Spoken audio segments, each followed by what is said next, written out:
What up people, it's me, Manny, and today I'm going to talk about Man of Steel that came out 10 years ago. Now this is the movie that will kickstart DC's own cinematic universe, which no longer is a thing unfortunately, because trust me, there was a lot of missteps. But today we're going to focus on where it all started, because to me, Man of Steel revived my love for Superman. So let's party like it's 2013 and see how Man of Steel holds up today. Now, I wasn't always the biggest fan of Superman, but when I was a kid, I really did enjoy the Superman animated series, and his character was pretty cool in the Justice League cartoons. But after that, I didn't really care for the character, especially not after the abysmal Superman Returns. That movie was so terrible and boring. It literally turned me off from the character for many years. From then on, I was Team Batman. Superman. Fast forward to 2011 or 2012, where we got our first look at our new Superman. I remember thinking, I didn't know who this actor was, and the pic just didn't excite me. The teaser trailer didn't do much for me either. What did amp up my interest a bit was that Zack Snyder, who directed the movie Watchmen, which is one of my favorite movies of all time, is directing this new Superman film. Now in 2013, I was working in Walmart, and they were promoting the out of this movie. They were selling advanced screening tickets that me and all my coworkers ended up getting. So when I saw it back then, I absolutely loved it. But a lot of people back then were very critical of this movie. Some things I could see, but other stuff that they were complaining about, I was like, come on. So 10 years later, let's see how this movie holds up as I look at it with a more critical eye. Man of Steel was released on June 14th, 2013, and it was directed by Zack Snyder. And here's your spoiler warning, as I'm going to talk about the entire movie's plot. The movie starts off in Krypton, where we spent like a good 20 minutes in. I expected the movie to just breeze by this part, but no, they take their time. And it's actually pretty cool to get all these details. Anyways, we see Kal-el, aka Superman, being born. And he is the first naturally born Kryptonian child in centuries. So I guess every other Kryptonian was being made in a lab or something? I don't know. Speaking of things I don't know, Superman's dad, Jor-el, who is a scientist, infuses a genetic codex into him. I guess Kryptonians can't have kids on their own, but with that genetics codex thing, they can?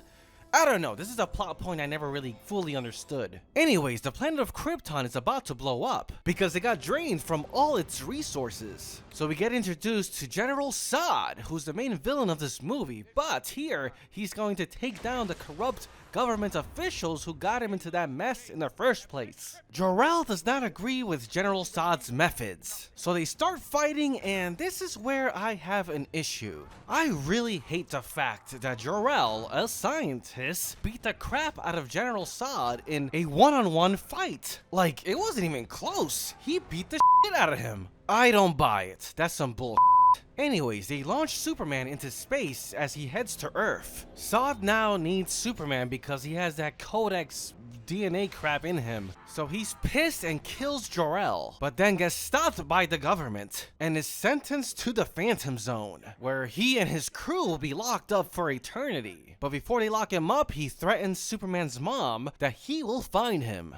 I will find him! I love his delivery there. Anyways, Krypton blows up, Superman makes it to Earth, and then we do some time hopping. Okay, let me just finish recapping the story here so I can get that out of the way and talk about my favorite parts and what I didn't like, blah blah blah. So in present time, Superman is basically a drifter. We time hop through his childhood as we see how he discovered his powers and how he deals with bullies. And those bully scenes are just a bit weird. Like in this flashback in the bus. This kid right here asks Superman about what he thought about some sports game there and then insults him. Like, do you want to know what he thought, or are you just gonna insult him? Like, it's just awkward. It just sounds fake. I don't know, people don't talk like that. Even in this scene here where Superman tells tells Papa Kent that, hey, you're not really my dad. It just sounded so forced and it just came out of nowhere. Maybe since we just jump into these scenes without seeing the build up, that's why it feels awkward, or it's just that the writing is not always the best here. Anyways, back to the present time, there is a Kryptonian scout ship that gets discovered in the Arctic, and Superman hears about it and Lois Lane goes to investigate it. She gets attacked and Superman saves her. He gets her out of there and the ship takes off somewhere else. Inside the ship, there's an AI hologram of Jor-el who explains everything to Superman. So he gets his suit and he learns how to fly, and then Zod shows up.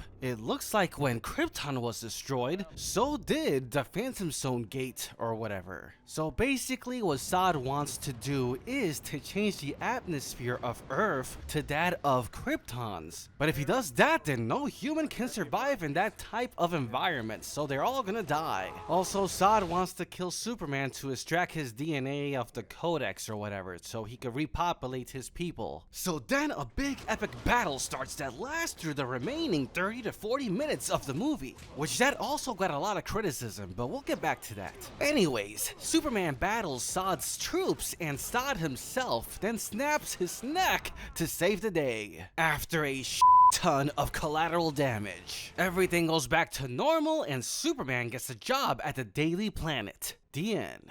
Alright, one of my favorite things about this movie is that finally, Superman throws a motherfucking punch. One of the things I hated about Superman Returns was that there was no superpowered villain for Superman to go toe-to-toe with. So the action here is fantastic. It's almost like a live-action Dragon Ball Z fight. And the most badass character here has to be Faora. She just whoops Superman's ass. Love her character. Now, Michael Shannon does a great job playing Zod, and his motivation to save his people is a good one, minus the genocide of the human race. He's a complex villain where you can see his side of the argument, and I love that. But again, Superman gets the best of him in a one-on-one fight a little too much.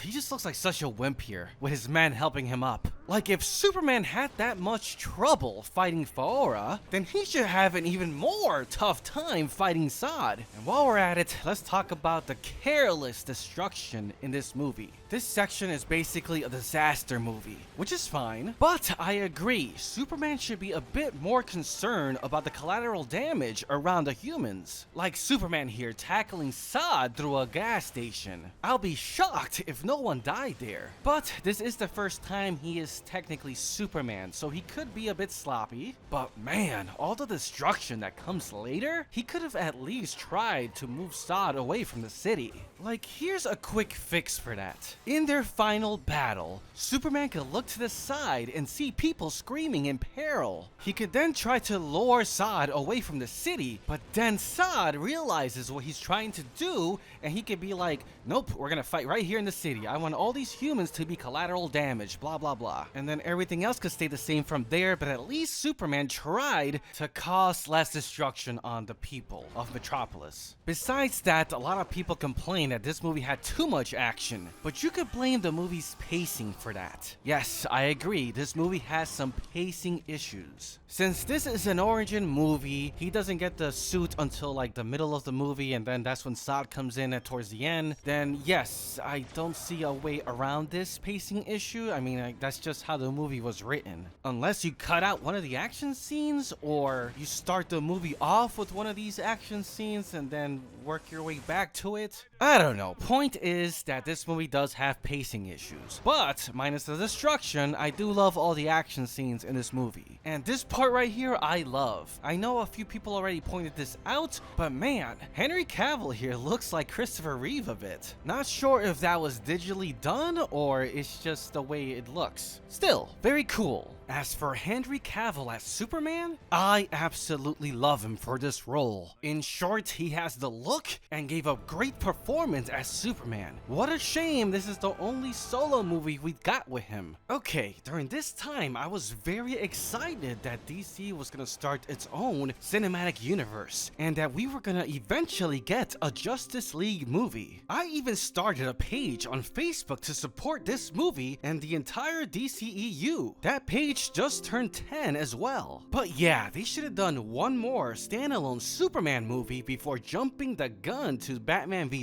Superman. And I think I had a pretty good idea for the sequel. So, the government starts researching Zod's ship with the help of LexCorp. And here, Lex Luthor is played by Bryan Cranston. And his son, Lex Luthor Jr. will be played by Jesse Eisenberg. Because the only way that version of Lex Luthor that we got in Batman v Superman could actually work is if we built it up here properly. Anyways, they're researching Zod's ship, and the main computer turns on, and it turns out to be none other than Brainiac. It's okay, it's a movie, let's change it up. Now, the government wants to weaponize all this new alien technology, and Lex wants to become more rich by helping them do so. So Lex helps Brainiac get his body, and sees the humans as inferior. So Brainiac wants to take over the world, and convinces Lex to help in exchange for a powerful position. So now Superman has to stop them, he does, and somehow, cause I'm just, thinking off the cuff somewhat, Lex Luthor dies. And now Lex Luthor Jr. is gonna blame Superman for it, giving him more motivation to take him down in Batman v Superman, which would be Man of Steel 3 pretty much. I know most of you probably hate that idea, but